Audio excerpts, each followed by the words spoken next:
Hey designers, welcome back to my channel. In this video, I'm going to show you how to make corset loops. Let's get into this. First, I'm going to show you how to do it with satin fabric, then with African print cotton fabric. So here we have some satin pieces. These are cut on a straight grain, cross grain, or bias. Then you have this piece right here, and this one is cut on the bias.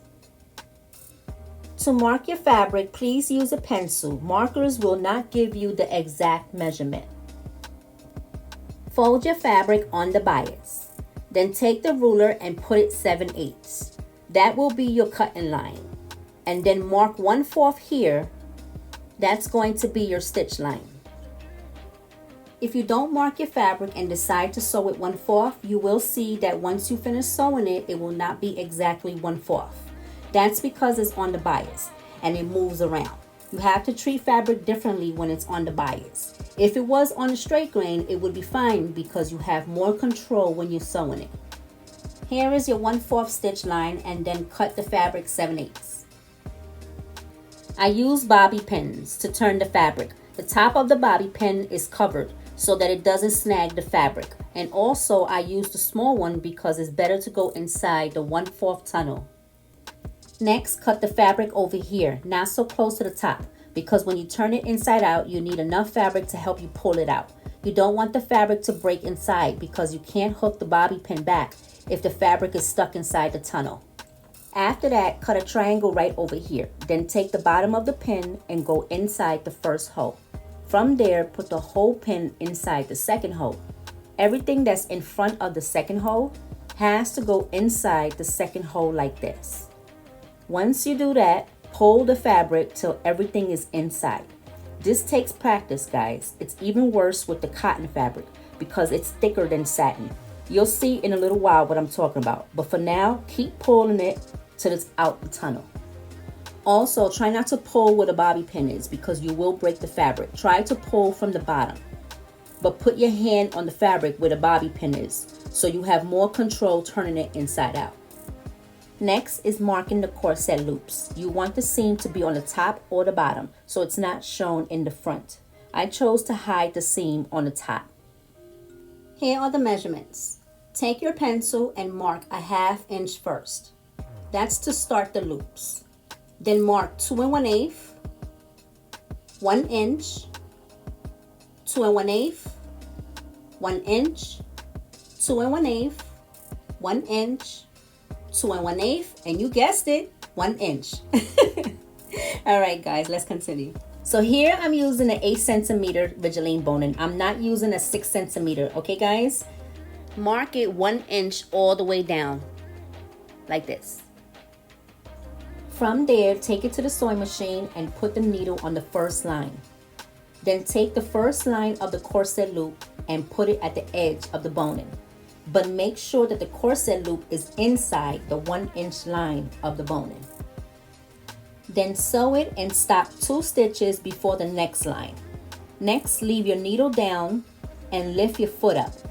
Take your corset loop's next line and put it at the edge inside the 1 inch line. From there, take this line and let it touch the line at the edge. That's that 1 inch that we did.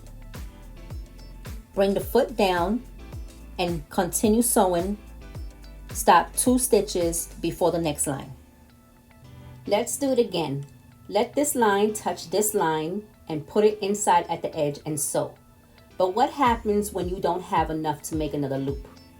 Well, you just get another piece at the 1/2 inch and let it touch at the edge and continue sewing. Do this to the end of the boning. Once you finish, sew it again, but this time turn the boning over and stitch down at the edge to secure the loops. After that, cut off these pieces. Here is the satin corset loops for your corset. If you're asking yourself, can you write on the black fabric with a pencil? The answer is yes. The only thing is you will have to mark the 2 1/8 line and the 1 inch line with pens instead of a pencil because it is hard to see the lines with a pencil. Let's talk about where to get the satin fabric. The best satin for the loops is called polyester satin, and I get mine at Hobby Lobby. To be honest, their satin is the best for corset loops. I dealt with different companies, but I like theirs. Now don't go buy all of it, guys. Save me some, okay? If this video was being helpful to you, smash that like button. All right, let's get back to this. So I draped the design on the back for the corset loops, and this is what it looks like once I sewed it together. These loops will make your corsets look rich. Next up is African print fabric, which is cotton fabric. You can see the difference. Satin is slippery and it's easy to turn the fabric inside out. On the other hand, the cotton fabric is a little stiff, so you do have to be a little more careful turning it inside out. It will challenge you when you're trying to get the fabric out the tunnel, but you got this. And if you don't get it the first time, just do it again till you get it. Don't worry, you will. Here are the measurements. We have two different types. This one is folded on the 5/8 inch line, but I feel like this does not have enough fabric inside.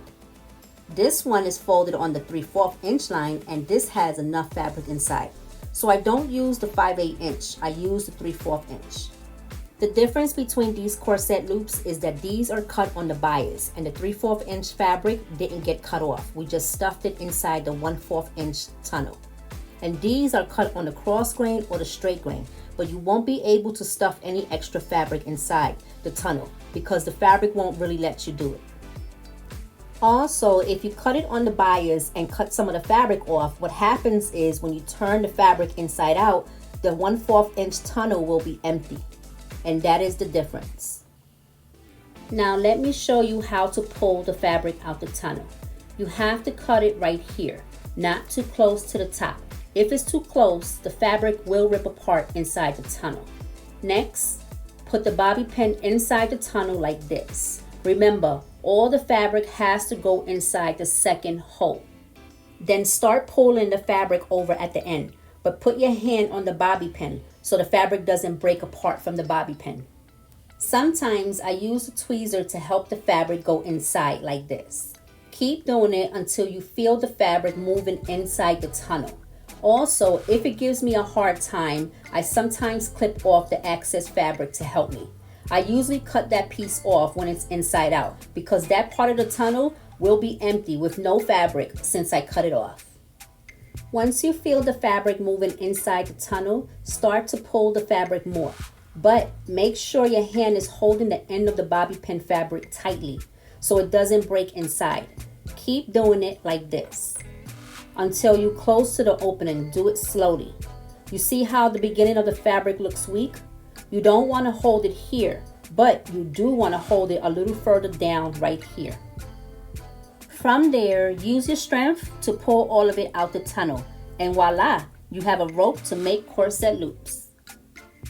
I made these corset loops to go with different corsets. The best fabrics to make corset loops are any fabrics that doesn't fray really bad. You can use corset mesh or satin, nothing thicker than cotton because it will be so difficult to turn the fabric inside out on the bias. If you make one, tag me on Instagram. I would love to see your work. You know you're getting a like from me. I hope you learned something today, and if you're interested in learning how to sew the corset loops in a corset, then click on this video right here and I will see you in the next one. Don't forget to practice, practice, practice. Bye, designers.